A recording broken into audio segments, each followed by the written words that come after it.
In 1513, Niccolò Machiavelli was dragged into a prison in Florence and hung from the ceiling by his wrists. The rope was tied behind his back.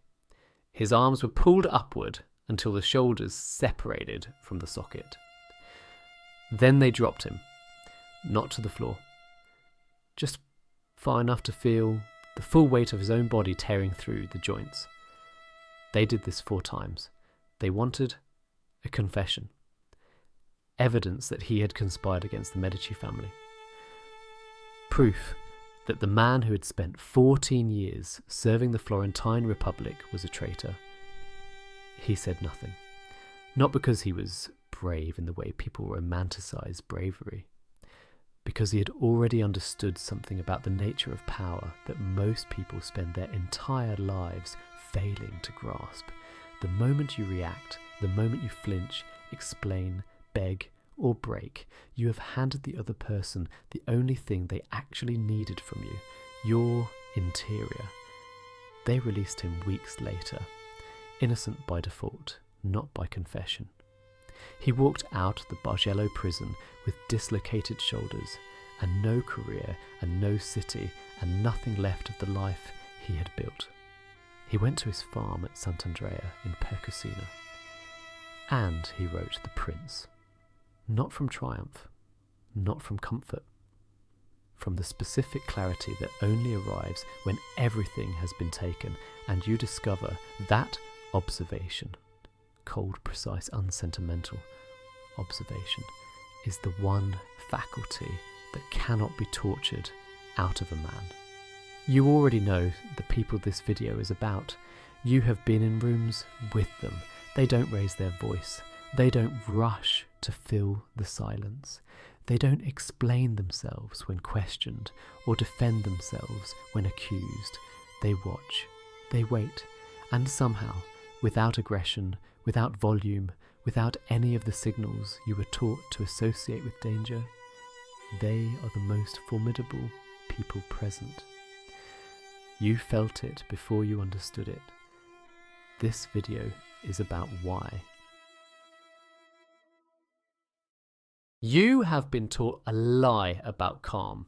The version you were handed, the composed executive, the unflappable negotiator, the man who never raises his voice, presents calm as a form of control.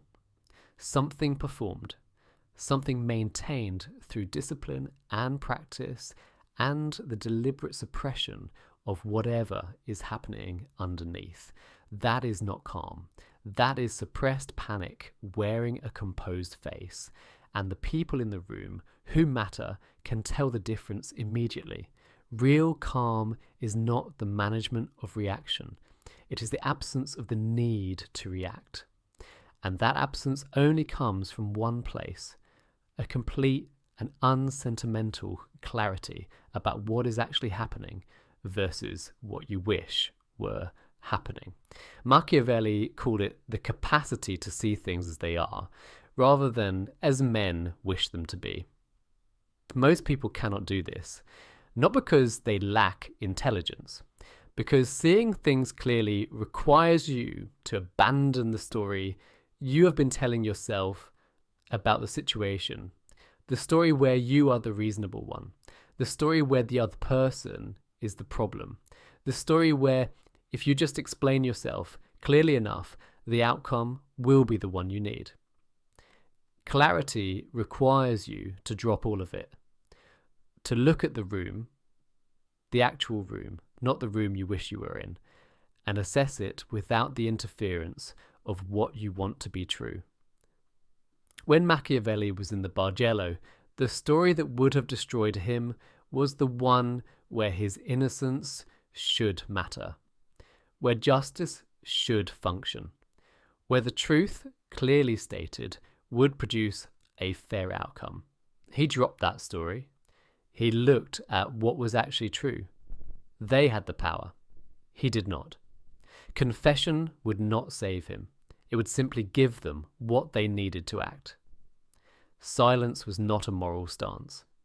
It was the only rational response to the actual situation That calculation, stripped of hope, stripped of narrative, stripped of everything except what is real, is what calm actually is. And here is what makes it dangerous. The person operating from that clarity is not navigating the same situation you are. You are managing your emotions, protecting your ego, running the story of how this should go. They are simply watching what is happening and waiting for the moment when movement serves them. You are playing a different game than the one they are playing, and you don't know it yet. Think about the last time someone got to you, not a dramatic confrontation, something smaller, a comment in a meeting that landed wrong, a silence from someone whose approval you needed, a decision made without you that should have included you. You felt it immediately.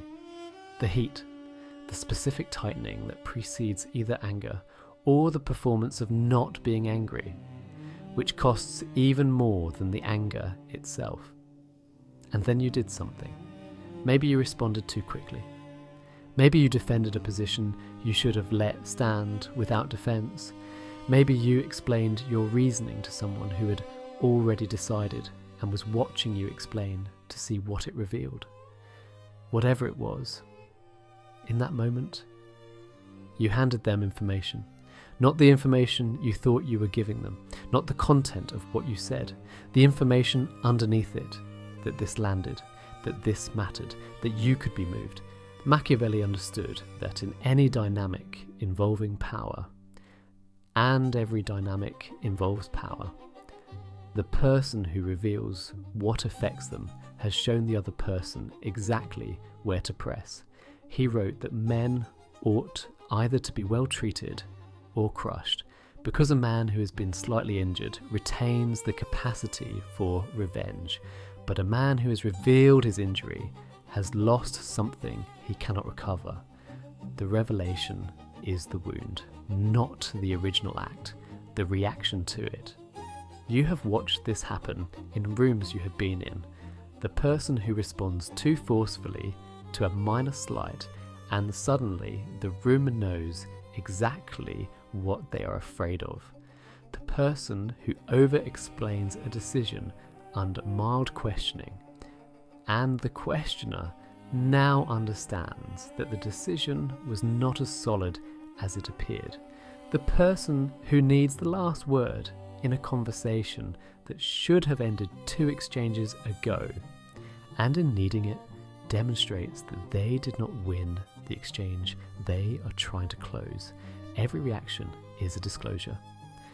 Calm is not the suppression of those reactions. It is the genuine absence of the need to make them, because the person operating from clarity is not in the same emotional contract with the situation that everyone else is. They are not trying to win the moment. They are watching the moment to understand what it reveals. That is why they are dangerous, not because they are plotting against you, because they are seeing you clearly while you are busy managing how you are being seen.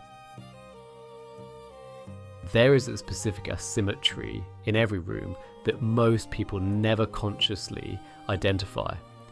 Some people are being watched, some people are watching. The ones being watched are performing, they are managing perception, filling silence, demonstrating value, signaling position. They are expending energy on the surface of the interaction. The ones watching are collecting. Machiavelli spent 14 years as a diplomat and envoy for the Florentine Republic. He was sent into rooms with popes and kings and condottieri, men of enormous power who were experts at managing their own presentation. His job, nominally, was to negotiate. His actual function was to observe with enough precision that Florence could understand what was really happening beneath the performance. He wrote dispatches home that are still studied today. Not because he was a great negotiator, because he was an extraordinary reader of what people revealed when they thought they were controlling the impression they were making. He understood that the performance is never airtight. The more invested someone is in being perceived a certain way, the more they reveal in the gaps, the moment of hesitation before the confident answer, the over-explanation that signals uncertainty, the aggression that appears when a position is threatened that should be secure. The observer does not produce these gaps. They simply wait for them. And they appear in every person who is performing rather than observing, which is most people, in most rooms, most of the time. Think about the last high-stakes conversation you were in. How much of your attention was on what the other person was actually doing?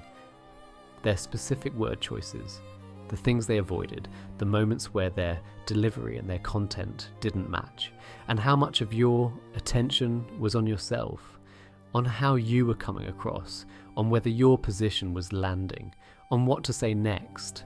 The person watching you while you managed your presentation saw everything. You saw nothing about them. This is the asymmetry that Machiavelli built his entire understanding of power around. Not strength, not aggression, not superior resources. Superior information. The calm person in the room is not calm because they have less at stake. They are calm because they have already decided that understanding the situation clearly is worth more than winning the moment visibly. And that decision, made once, maintained consistently, produces a quality of presence that registers to everyone in the room as authority before a single word has been spoken.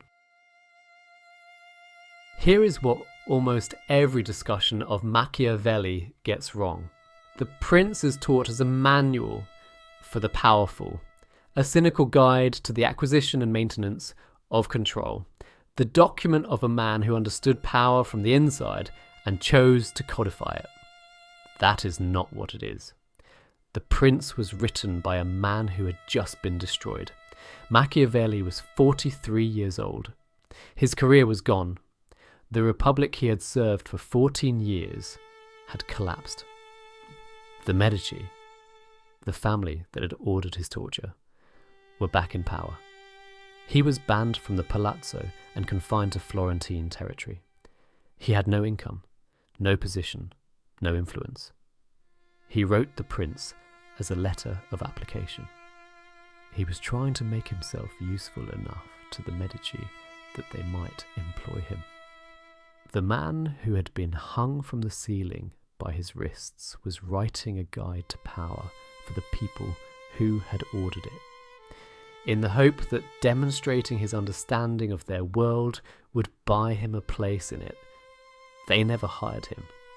He spent the rest of his life on that farm, writing, corresponding with friends, producing the discourses and the art of war and the Florentine histories, work that would outlast every prince he had ever served, and waiting for a relevance that never fully returned before his death in 1527.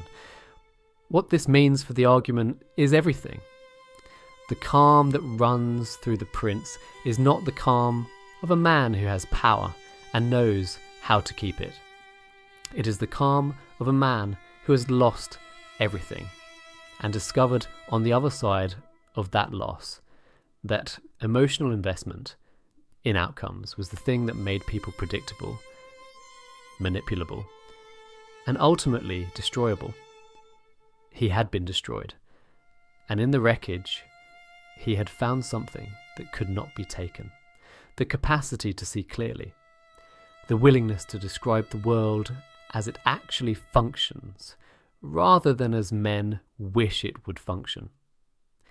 The understanding that fortune, circumstance, luck, the movements of power beyond any individual's control, could strip everything away, and that the only rational response to that understanding was not to grip tighter, but to observe more precisely, to be the person in the room who is not running a story about how this should go. To be the person who is simply watching what is happening. That is where the calm comes from. Not from strength, from having already survived the worst version of what everyone else in the room is afraid of. This is the section that does not appear in the other videos about Machiavelli. The calm that this philosophy describes is not available for free. The performed version is the suppressed panic, the composed face, the man who has rehearsed stillness until it looks like the real thing. That is accessible to anyone willing to practice the surface. But the actual quality, the calm that comes from genuine clarity, from having dropped the story, from watching the room rather than performing for it, that has a specific and non-negotiable cost. You have to give up the need to be understood, not as a tactic, not temporarily in this particular interaction, so that you can appear more powerful permanently, as a fundamental reorientation of what you are trying to get from the situations you walk into.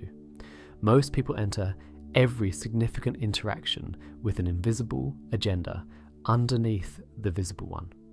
Underneath the negotiation is the need for the other person to recognize that you are reasonable. Underneath the confrontation is the need for the other person to acknowledge that you were right.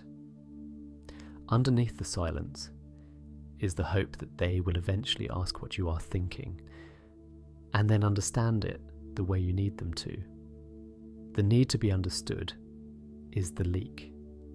It is the thing that produces the over-explanation, the defensive reaction, the last word that shouldn't have been said. It is the thing that makes you readable. That turns your interior into information that other people can use. Machiavelli gave up that need somewhere between the Bargello and the farm at Sant'Andrea, not because he became cold. His letters from that period are warm, sometimes desperate, deeply human. He missed his work. He missed the city. He wrote to his friend Francesco Vettori about the farm with the specific misery of a man who was built for a world that had closed its doors to him. He was not cold, he was clear.